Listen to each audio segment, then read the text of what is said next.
자, 과연 굴욕일까요? 국익일까요? 우리나라가 원전을 수출할 때 앞서 말씀드린 것처럼 향후 50년 동안 원전 1기당 1조 원 규모를 미국 원전 기업인 웨스팅하우스에 제공하고 수천억 원의 기술 사용료를 내야 하는 것으로 알려졌습니다. 굴욕적인 계약이라는 지적과 함께 미국과의 원전 수출 협력을 위한 불가피한 조치였다는 평가도 엇갈립니다. 알면 돈이 되고 득이 되는 시간, 이주의 경제, 정철진 경제평론가입니다. 어서 오십시오. 네, 안녕하십니까. 네, 안녕하십니까. 앞서 보신 것과 같이 체코 원전 수주 과정에서 한국 수력 원자력이 미국 웨스팅하우스와 지식재산권 분쟁을 마무리하기 위해서 맺은 비밀 합의가 퍼주기 의혹으로 불거지면서 큰 논란이 되고 있습니다. 정철진 평론가님 설명 전에 어제 국회 산자위 발언 잠깐 들어보겠습니다. 50년 계약은 식민지 계약할 때 하는 겁니다. 노예 계약이나 약탈 계약이 그렇게 기간이 긴 겁니다. 거기에 대해서 문제의식 안 느껴봤어요? 서명하실 때? 원자력 사업은 워낙에 한 기 지으면 60년, 80년 가는 거기 때문에 뭐 그럴 수도 있다라고는 생각했습니다. 그리고 제가 보도 내용을 보니까 이 원자력 발전소의 원천 기술은 웨스팅하우스가 가지고 있다고 하는데 맞아요? 그런 걸로 알고 있습니다.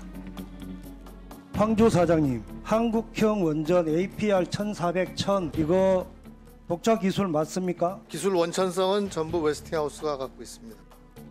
원전 업계에서는 이렇게 유례를 찾아보기 어려운 불공정 계약의 배경에 윤석열 전 정권을 비롯한 전현 정부의 조급한 성과주의가 있다 이렇게 이야기하고 있다는 거잖아요. 기술 자립과 원천 기술 이런 것들에 대한 그 상세한 이해를 국민들한테 제대로 못 구한 것은 저희가 사죄를 드려야 된다 생각합니다.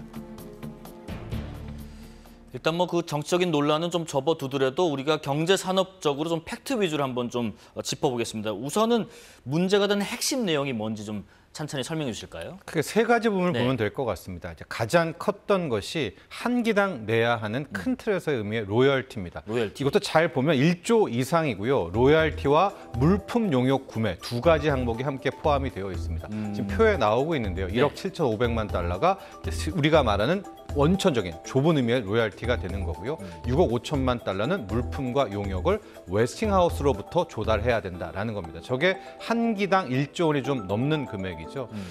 한 기당 얼마가 전체 공사비냐 이건 그때그때 다른데 현재 우리 K원전 같은 경우가 한 13조, 지금 14조 체코 원전을 생각하고 있으니까 한기예요. 거기에 이제 1조. 이건 이제 앞으로 가격은 더 커질 수도 있고 하는 네네. 거고요.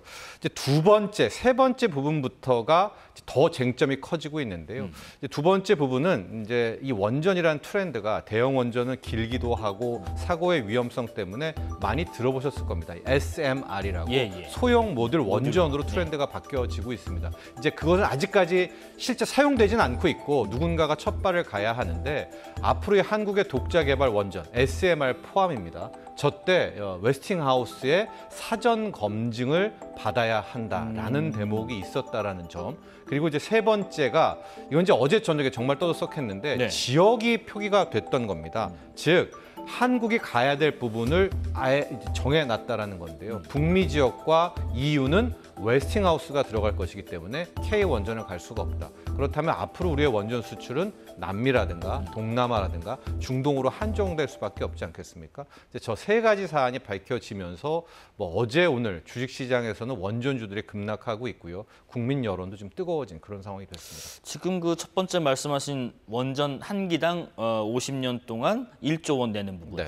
이 부분 때문에 지금 굴욕이다, 퍼주기다 이런 비판이 나오는데 평론가님 평가는 어떻습니까? 상당히 이제 불리한 계약인 거는 맞고요. 저는 이제 첫 번째 계약은 조금 더 들어가서 우리가 봐야 될 부분이 있다고 보는데 예. 두 번째 계약 같은 부분이 좀 많이 아쉬웠다라고 보고 있습니다. 두 번째가 뭐냐면 네. 이제 앞으로 한국이 SMR을 포함해서 새로운 독자 기술을 했을 때 사전 기술 검증이라는 게 뭐냐면 웨스팅하우스한테 이거 보여주고 나서 이게 웨스팅하우스의 독자 기술을 이용했나요? 안 이용했나요?를 웨스팅하우스로부터 검증을 받는다라는 거거든요.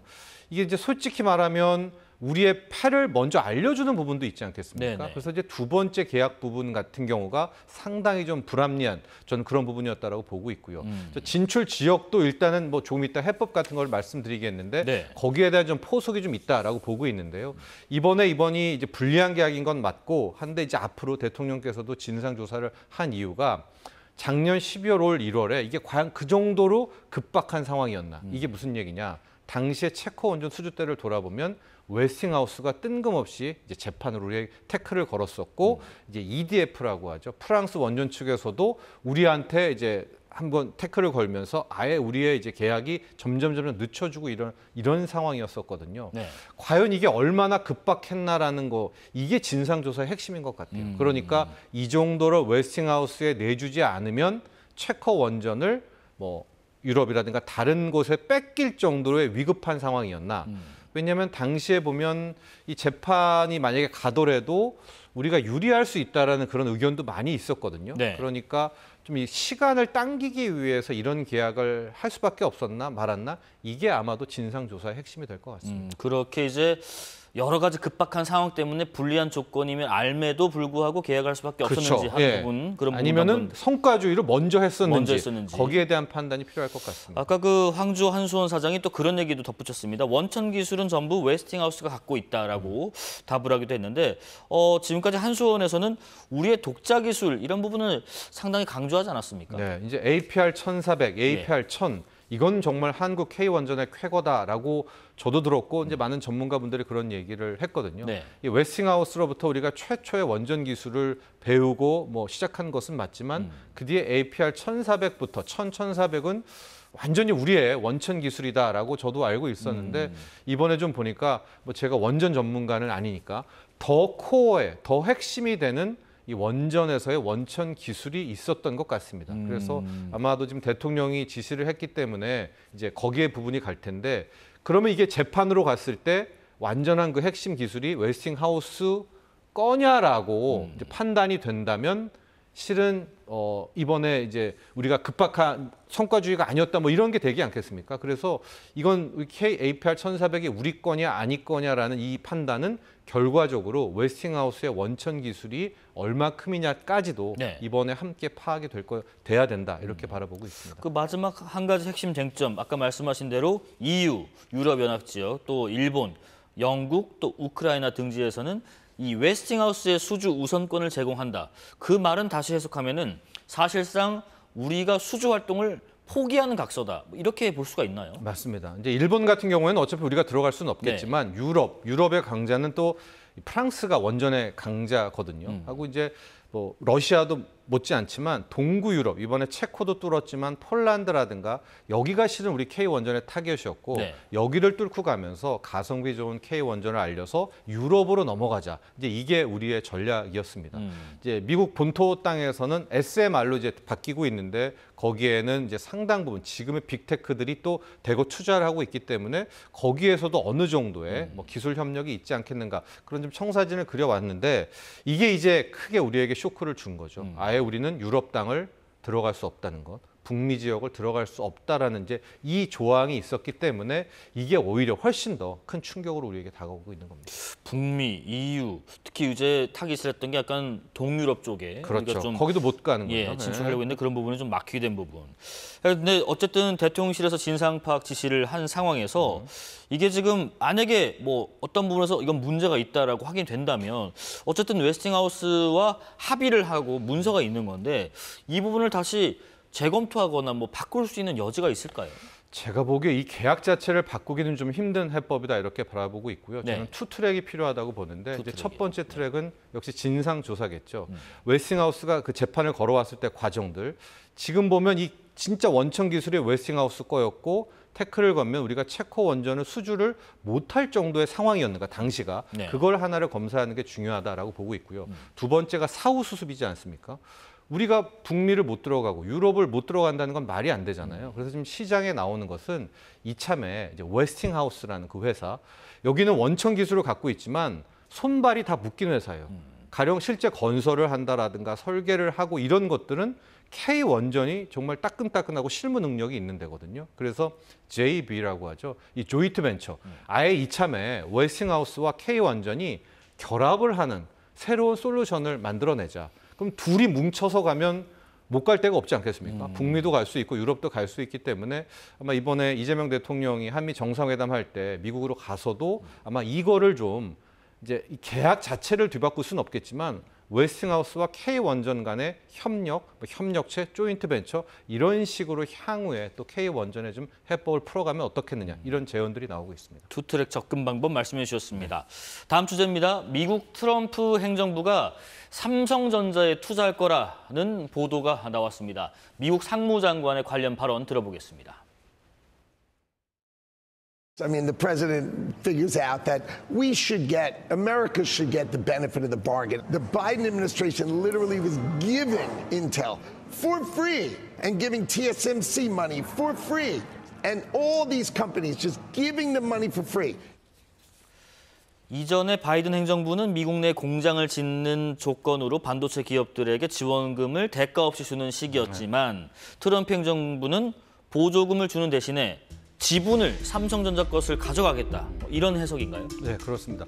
오늘 오전이었습니다. 예. 9시 아침을 전후해서 로이터 통신에서 바로 저 보도가 나오는 거거든요. 네. 미국 정부가 삼성전자 지분 일부를 인수하겠다는 보도가 나왔는데 시간이 지나면서 더 정확히 바로 저 하워드 러튼이 미 상무장관이 발언이 나오면서 네. 아, 저 발언에 기초한 보도였다, 속보였다라는 것이 파악이 된 겁니다. 앞서도 얘기한 이제 러튼이 장관이 바이든 행정부 때 우리도 미국에 투자를 약속했고 TSMC도 약속했고 마이크론도 약속했고 하이닉스도 약속했고 그 투자에 비례해서 당시에는 보조금을 이제 주기로 했었지 않습니까? 그런데 이제 정부는 바뀌어서 트럼프 행정부가 오고 나서 단 한 푼의 그 보조금도 현금 입금이 되지를 않았습니다. 특히 이제 우리 TSMC하고 우리 삼성전자에는요. 삼성전자가 받아야 될 지원금이 47억 5천만 달러, 6조 원이 넘고 예. TSMC는 우리보다 더 많습니다. 66억 달러인데 지금 보면 트럼프와 지금 하워드 러튼 상무장관 이야기를 보면 저거 현금으로 줄 생각은 없어 보이거든요.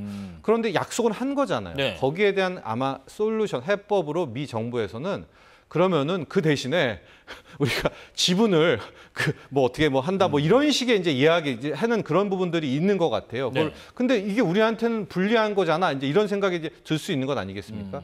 그런데 이걸 조금 더 길게 봐야 될 부분이 반도체 생태계를 좀 놓고 보면 네. 반도체라는 게 이제 CPU도 있고 GPU도 있고 DRAM도 있고 HBM도 있고 그게 모여서 이제 AI 칩이라는 것이 이제 만들어지지 않습니까? 그런데 이 반도체를 GPU는 엔비디아라든가 HBM은 우리의 하이닉스지만 그걸 최종적으로 그 설계도를 완성하는 이걸 우리가 파운드리라고 하는데요. 그 파운드리는 TSMC, 대만의 TSMC를 따라갈 수가 없습니다. 거기는 수율도 90%가 넘는 그런데요. 항상 지금 트럼프 대통령의 고민이 뭐냐면 그런 회사, 가장 중요한 파운드리 회사가 대만에 있다라는 거거든요. 왜냐하면 대만은 실은 중국과 붙어 있기 때문에 만에 하나 중국과 대만이 어떤 문제가 생길 시 그 중요한 이 파운드리 자체가 무너지게 되니까 예. 지금 인텔의 지분도 미국 정부가 산다라고 하고 다 이런 식으로 가게 되는 부분이 뭐냐. 미국 땅에다가 파운드리를 이제 몰려오게 하라는 건데요. 지금 지속적으로 대만과 TSMC에 트럼프 대통령이 압박하고 있는 게 뭐냐. 들어와라. 이 미국 땅에 TSMC 너네가 들어와라라고 하는데 TSMC는 말을 안 듣습니다. 그 이유가 갑 오브 더 갑입니다. 오히려 엔비디아보다도 TSMC가 더 훨씬 더 위에 있는 이 위치에 있기 때문에 트럼프의 말을 안 듣고 있고 예. 이 때문에 현재 대만 같은 경우에는 그야말로 친비 정부임에도 라이칭도 총통임에도 불구하고 관세 협상을 안 해주고 있는 상황이거든요. 그런데 파운드리를 TSMC만큼이나 는 아니지만 네. 그 다음으로 할 수 있는 회사는 삼성전자 그리고 그 밑단에 인텔입니다. 그러니까 지금 인텔의 지분도 정부 지분을 인수하면서 들어오라는 것, 삼성전자의 지분을 사겠다라는 것 역시도 삼성전자를 먹겠다라는 것보다는 그 파운드리 부분에 있어서 투자를 더 해달라. 그래서 아예 크게 보면 미국 내에서 이제 원스톱으로 다 짓겠다라는 어떤 반도체 산업의 생태계를 트럼프 대통령이 꿈꾸고 있는 것 같은데 오늘 이제 삼성전자 저 지분 인수 이야기 나오면서 두 가지 의견이 있더라고요. 예. 하나는 그거 지분 조금 사둔 다음에 이래라 저래라 할 거 아니냐라는 뭐 이야기가 간섭하고, 하나가 네. 있고 네. 두 번째는 좀 좋게 보는 쪽에서는 파운드리 시장에서는 TSMC가 어마어마했는데 이참에 지금 삼성전자 파운드리가 애플 칩 또 테슬라 칩도 좀 받아서 좀 만들어 줄 약속 계약을 했거든요. 삼성전자의 파운드리가 클 수 있는 오히려 TSMC와 격차를 좀 줄일 수 있는 기회가 될 수 있지 않나라는 이제 두 가지의 시선을 함께 공존하고 있고요. 네. 이 역시도 이제 한미 정상회담을 자꾸 이야기하게 되는데 이제 이재명 대통령 가면서 삼성전자도 어떤 선물을 좀 미국에 줘야 되지 않겠습니까? 그렇다면 기존에 투자한 거 외에 파운드리 공장 외에 뭐 테일러 공장의 증설이라든가 이런 하나도 좀 더 염두에 둔 포석이 될 수 있지 않나? 삼성전자 파운드리요. 좀 여러 가지 해석이 좀 가능할 것 같습니다. 예, 마지막으로 주식 이야기 해보겠습니다. 미국 나스닥 주식이 1.46% 급락하면서 우리 코스피와 코스닥도 하락 출발을 했는데 인공지능 AI 산업 투자가 과열됐다. 또 거품이 꼈을 수 있다. 뭐 이런 AI와 관련된 좀 불리하고 비관적인 소식이 전해지면서 관련주가 떨어졌다고 하더라고요. 네. 지금 저 화면에 나오는 샘 올트먼 저 사람이 오픈 AI의 CEO고요. 네. 우리가 지금 뭐 대학생들도 다 쓴다는 웬만한 대기업 직원들이 쓰고 있다는 챗 GPT를 만든 그 회사입니다. 그렇습니다. 그 회사의 CEO가 현재 우리는 AI 거품 속에 살고 있다는 이야기를 했고요. 물론 전체 이제 인터뷰를 좀 보면 그럼에도 불구하고 AI 관련주 투자는 느릴 것이고 뭐 투자를 통해서 뭐 열 것이다 뭐 이런 식으로 이야기는 했지만 저 사람 샘 올트먼 입에서 저 AI 버블, AI 거품이 나오게 되니까 아마 이제 이것을 빌미로 나스닥에서 어제 저녁에 조정이 나오게 됐고 지금 이게 AI 거품론 버블론 아니야라는 것을 다시 한번 각성시키게 된 이제 그런 계기가 되면서 네. 오늘 미장을 한 번 더 봐야 될 것 같기는 합니다만 글쎄요 지금 팔란티어라는 회사의 주가 수익 비율이 700배 뭐 어제 하락해서 지금 한 560배인데요. 하락해도 560배예요. 네, 쉽게 말하면 560년치 이익을 땡겨서 현재 주가에 반영을 하고 있는 거고요. 내년에 이익 잘 나온다고 쳐도 280배입니다. 그러니까 포워드4라고 얘기하는데 300년치를 지금 땡겨서 주가에 반영을 하고 있기 때문에 네. 자, 샘 알트먼의 AI 버블론과 함께 또 저런 버블에 대한 각성들이 함께 나오고 있거든요. 당분간은 좀 나스닥, 특히 기술주에 대해서는 좀 주가 흐름을 지켜봐야 될 것 같습니다. 네. 또 하나가 지금 미국 현지 시간으로 21일부터 잭슨홀 미팅이 열리는데 이 미팅 자리가 중요한 게 제롬 파월 연방준비제도 의장 비롯해서 이 통화정책 책임자들이 좀 모여서 참여하기 때문인데 그러니까 여기서 이제 앞으로 경제 전망이 어떻게 될지 또 통화정책은 어떻게 하게 될지 이런 얘기들 나와서 좀 주목되고 있는데 네. 이 자리에서 기준금리 인하 신호가 안 나올 수도 있다 이런 얘기가 있어요. 근데 안 나올 수도 있을 것 네. 같습니다. 이제 마지막 제롬 파월 연준 의장 입장에서는 마지막 잭슨홀 미팅입니다. 내년에는 이제 못 가죠. 임기가 끝나게 되는데 지금 연준 같은 경우에는 항상 뭐 우리 중앙은행, 한국은행도 마찬가지만 이제 두 가지를 봐야 되죠. 경기와 물가고요. 네. 미국은 연준은 좀 더 노골적으로 노동시장과 물가입니다. 지금 노동시장만 보면 실은 고용 쇼크가 나왔거든요. 특히 이제 그동안에 통계 조작 논란 나오면서 노동만 보면 실은 금리 인하를 해야 되는데 물가도 이 소비자 물가 상승률 같은 경우에는 합격점을 받았으나 그 다음에 나왔던 생산자 물가 상승률, PPI에 있어서는 분명히 트럼프 상호 관세의 영향, 인플레의 조짐이 있거든요. 네. 이 두 가지 조율 속에서 제롬 파월 연준 의장이 이야기를 할 것 같은데 우리가 원하는 것처럼 막 금리 인하를 노골적으로 이야기하거나 그럴 것 같지는 않습니다. 그래서 오히려 또 이거에 대한 긴장감도 있는 거죠. 네, 마지막으로요. 이런 가운데 그 양도세 대주주 기준이 50억이냐 10억이냐 여기에 대해서 아직도 접점을 못 찾았습니다. 주식 양도세 대주주 기준을 강화하는 이 세제 개편 논의가 답보 상태인데 혼란이 계속되다 보니까 이 여야 모두에서 질타가 나왔습니다. 지금 대주주 기준 10억으로 다시 환원하는 부분 오늘 업무 보고에는 빠졌다 언론에서 나오는데 그래서 이거 10억으로 환원하는 겁니까 안 하는 겁니까? 지금 다양한 그 의견을 듣고 지금 심사숙고하고 있습니다. 심사숙고해서 뭐 언제 정도에 그러면 결정을 하시는 겁니까? 도대체 언제 결정하실 겁니까? 저도 그 여러 가지 의견을 듣고 있고요. 네. 어떤 그 상황을 종합해서 언제 결정? 이렇게 네. 이게 맞는지는 모르지만 이 대주주 10억 때문에 우리 당 지지율이 떨어진다 이런 얘기까지 나오고 많은 불만들이 있는데 어쨌든 결정을 해야 될까요? 이게 뭐 세수 때문에 그러신 거예요? 부총리가 답을 못했습니다만 평론가님께 또 여쭤보겠습니다. 네. 언제 결정되는 건지 또 왜 결론을 못 내리는 건지요. 여야 의원들이 다 언제라고 말씀하셨지 않습니까? 네. 그게 맞는 것 같습니다. 왜냐하면 저게 불확실성이거든요.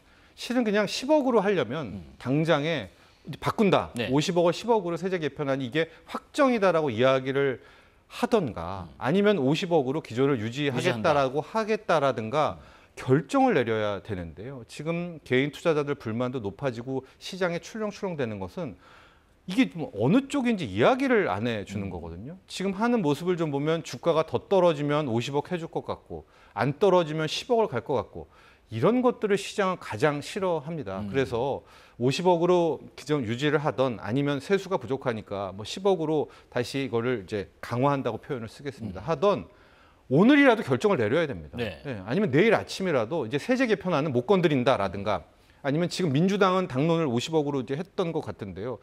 좀 해봤더니 너무나 국내 증시가 충격되니까 50억으로 해야 된다라고 저는 내일이라도 오늘 밤이라도 당장 그러니까 50억이든 10억이든 그걸 바꾸는 것 떠나서 이미 결정을 내려서 그걸 알려주는 네. 확실성의 문제가 크다라고 보고 있고요. 만에 하나 이거를 더 끌고 간다라고 하면 앞으로 어떤 문제가 나오느냐. 지금 이번 이재명 정부 같은 경우에는 이제 국정 과제 속에 코스피 5천이라는 것을 하나 이제 포함을 시키지 않았었습니까? 이제 그만큼 증시에 대한 부동산에 있는 자금을 증시로 가겠다라는 것에 대한 이제 진정성을 보여줬는데 네. 이걸 이렇게 오락가락하게 되면 앞으로도요 주가가 떨어지잖아요. 그럼 또 정부한테 뭐 해줘? 떨어지면 뭐 내나? 이런 하나의 선례를 만들게 됩니다. 그러니까 여기서 더 질질 끌지 말고 50억이든 10억이든 저는 오늘이라도 빨리 당국에서 발표를 하고 확정이다. 이런 신호를 줘야 된다. 이렇게 보고 있습니다. 예, 알면 돈이 되고 득이 되는 시간 이주의 경제 정철진 경제평론가와 함께했습니다. 고맙습니다.